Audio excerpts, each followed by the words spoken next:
झोपेच्या नादात काकांचं करोडोंचं नुकसान झालं आणि दुकानातील धक्कादायक घटना कॅमेऱ्यात कैद झाली। सोशल मीडियावर अलीकडे एक घटना तुफान व्हायरल होत आहे। व्हिडिओ एका दागिन्यांच्या दुकानातील असून यात मालकाच्या एका चुकीमुळे त्याचे लाखोंचे नुकसान झाल्याचे दिसून आले आहे। दुपारची वेळ होती आणि उन्हाचा पारा चढत असल्याने दुकानात सांभाळत असताना मालकाला अचानक झोप लागते, ज्यामुळे दिवसाढवळ्या मालकासमोरच दुकानातील महागडा ऐवज लुटला जातो। ही घटना दुकानाच्या सीसीटीव्ही कॅमेऱ्यात कैद झाली असून याचा व्हिडिओ सोशल मीडियावर शेअर करण्यात आला आहे।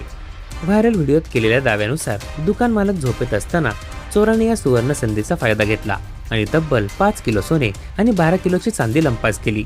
आत्ताच्या काळात सोन्याचे दर झपाट्याने वाढत असताना या दागिन्यांचे मूल्य कोट्यवधींच्या घरात जाते। माहितीनुसार दुकानातून चोरी केलेल्या या दागिन्यांची किंमत 8 कोटी रुपये असल्याचं सांगितलं जात आहे।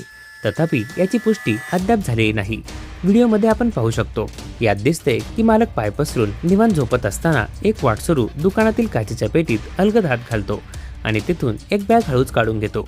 या क्षणापर्यंत मालक इतका गाढ झोपलेला असतो की त्याला नक्की काय घडतंय याची कल्पनाच लागत नाही। चोर दागिने लंपास करून निघून गेल्यानंतर मालकाला झोपेतून जाग आल्याचे दिसते, पण तोपर्यंत फार उशीर झालेला असतो। दरम्यान याबद्दल तुमचं काय मत आहे ते कमेंट करून नक्की कळवा।